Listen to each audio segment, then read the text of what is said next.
Bonjour, je suis Ousseinouba, artiste comédien, président de l'association des artistes comédiens du théâtre sénégalais, cellule départementale de Keur-Massar.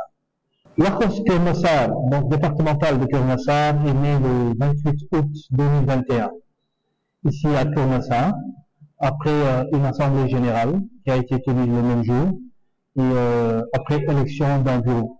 Donc, c'est l'Arcos Keur-Massar entre dans sa 4e année d'exercice, d'activité. Et aujourd'hui, au bout de 3 ans, j'ai été élu à l'issue d'une assemblée générale extraordinaire, nouveau président de l'association, qui vient de la cellule départementale. Donc, nous travaillerons ici avec des artistes, des comédiens, tous les artistes, surtout venant de partout, non pas seulement du département de Keur-Massar, mais de tout Dakar, de tout le Sénégal. Tout le monde est accueilli, tout le monde est accepté ici, du moment qu'il vient pour travailler, pour faire l'art, pratiquer le théâtre et le cinéma, bien sûr. Donc, l'Arcos a pour but de promouvoir le théâtre, de promouvoir le cinéma, aussi d'offrir un espace d'épanouissement, d'activité et d'expression théâtrale de tous les artistes qui sont venus par un seul objectif, le développement du théâtre et du cinéma au Sénégal.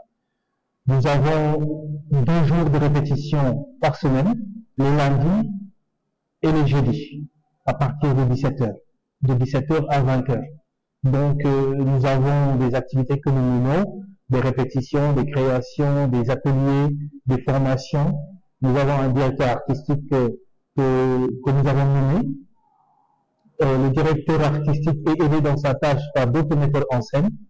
Lui, il est là pour déterminer et mettre en pratique la vision du président, les objectifs du président, mais en proposant aussi des objectifs qui nous sont propres, une ligne de conduite artistique qu'on voudra tous suivre.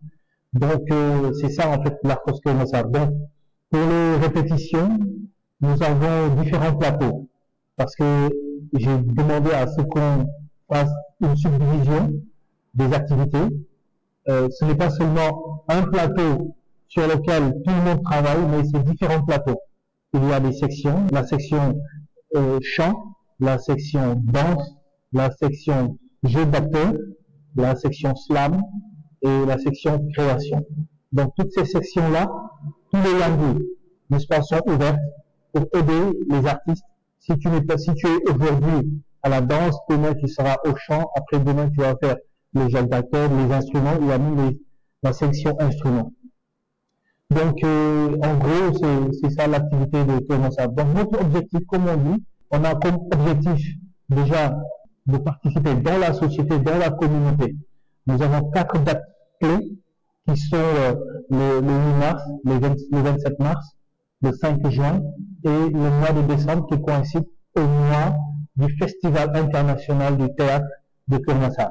Durant ces dates-là, durant lesquelles nous allons faire des activités, soit des dons de sang, soit des collectes de dons, des collectes de fonds, pour aider, soit ce sont des prisons pour femmes, ou bien des orphelinats, ou bien même des nécessiteux, ou bien on va faire des dons de sang, ou bien on va même faire du set-settle, du nettoiement, du reboisement, du désherbage. Tout cela, c'est pour poser des actes citoyens qui vont aider au développement de notre communauté, de notre département.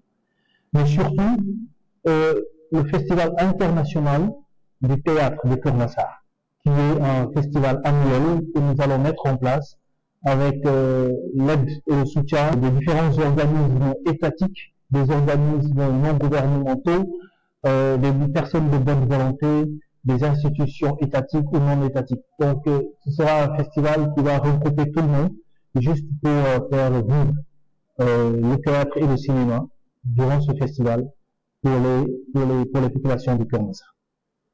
On conseille pour les artistes qui sont déjà inscrits, les membres de l'Arcos, on les encourage à participer aux différentes répétitions, à se présenter.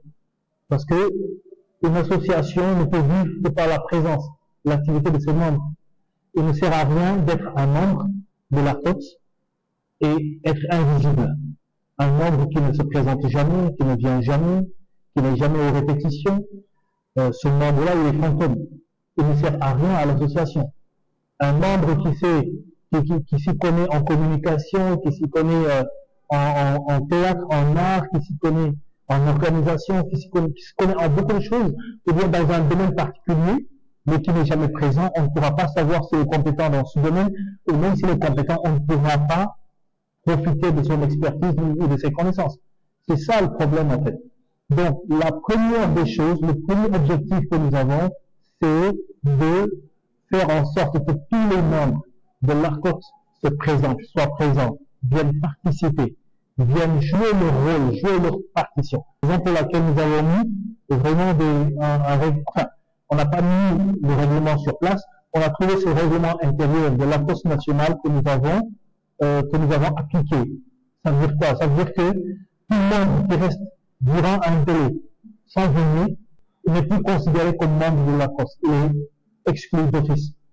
Donc, nous encourageons tout le monde à venir participer et nous encourageons aussi à toute personne qui peut avoir une contribution particulière, une contribution dans un domaine spécifique du théâtre et de l'organisation, de demander à tout le monde de se présenter, de venir, de jouer sa partition, de nous aider et d'aider le théâtre à avancer dans le département de Kermassa. Ce que j'attends des artistes, c'est quoi? C'est de venir faire la raison de leur présence, la raison pour laquelle ils se sont inscrits. C'est-à-dire, si tu es à la danse, danse bien. Si tu es à la section chant, chante bien. Si tu es jeu d'acteur, joue bien. C'est-à-dire, chaque activité, il faut bien la faire, il faut bien la développer, il faut bien s'y mettre. Parce que il y a des castings qui peuvent se faire, des castings tellement discrets, des castings ciblés, ou bien des personnes qui viennent assister, mais ils sont là pour faire des castings sans qu'on le sache. Donc peut-être qu'ils sont là en train d'observer un acteur, et cet acteur-là, il joue bien, et il attire tout de suite l'attention du directeur de casting qui est sur place. Ce que j'attends de tout le monde, c'est de déjà respecter l'ARCOT, de se présenter et de contribuer au développement de l'ARCOT. On a trouvé l'ARCOT vraiment dans une situation, je ne dirais pas catastrophique, mais dans une situation délicate, très problématique. Parce que tout le monde peut témoigner que c'est dans cette salle qu'on faisait des répétitions, la salle de répétition, qui n'était pas adéquate du tout. Et ça, ce ne sont pas nous, ce sont les mots de metteurs en scène, des artistes, parce qu'il y a beaucoup d'échos, on ne s'entend pas, ils ont fini par avoir mal aux oreilles, et il y avait beaucoup d'absence. Beaucoup de personnes ne venaient plus. Je ne dirais pas presque, mais on se retrouvait parfois avec une quinzaine de comédiens sur le plateau, avec plus de 30 personnes comme spectatrices. C'est-à-dire, ceux qui venaient pour être spectateurs étaient beaucoup plus nombreux que ceux qui étaient sur la scène pour travailler. Ça montre quoi? Ça montre que les gens ne trouvaient pas du travail, n'avaient pas quelque chose à faire, presque rien. Il n'y avait qu'une seule création, le metteur en scène il était là, mais malheureusement, il n'avait pas assez de temps de travailler, il n'avait pas assez de matière pour travailler, et il y avait beaucoup de problèmes administratifs qu'il fallait régler. C'est ce qui nous a amené d'ailleurs à organiser une assemblée générale extraordinaire, parce que les gens n'en pouvaient plus, ça ne marchait plus et il fallait changer beaucoup de choses. Mais à notre arrivée, nous n'avons fait qu'un mois, et là, vous voyez, la salle, il n'y a plus personne parce que l'effectif a triplé, je dirais. Si on va dehors, vous allez voir qu'aujourd'hui, nous avons ouvert 3 plateaux de répétition, 3 plateaux. Minimum tous les jours, on se retrouve avec 2 plateaux de répétition tout à fait différents. C'est-à-dire, chaque plateau peut avoir une trentaine de comédiens qui répètent, un autre plateau, une trentaine ou une vingtaine qui répètent. On ne peut plus tenir dans une salle. La salle est devenue petite, trop étroite pour tous les membres, parce que les gens sont revenus en masse, parce qu'effectivement, on leur a proposé un programme, on leur a proposé du travail qu'ils demandaient tout le temps, à chaque fois. Et là, le travail, il est là. Il y a Dabo qui est là, il y a Ibrahim Bey pour le slam, la poésie qui est là, il y a Modi qui est là aussi pour la danse, il y a Cheikh Omar qui est sur place, il y a l'autre, il y a Asmian, il y a beaucoup de personnes qui travaillent tout le temps, et dehors maintenant tout l'effectif, on se retrouve avec au moins 100 personnes qui sont présentes et les 70, on peut dire, sont venus pour répéter. Donc c'est ça notre objectif en fait, faire en sorte que toute personne qui vient à Arcos vienne pour travailler. Et apparemment ça commence à prendre. Pour le mot de la fin, merci. On nous encourage fortement à tous ceux qui le désirent à vous rejoindre, à être membre, à acheter une date, à venir répéter, à faire partie de l'Arcos Kermassar.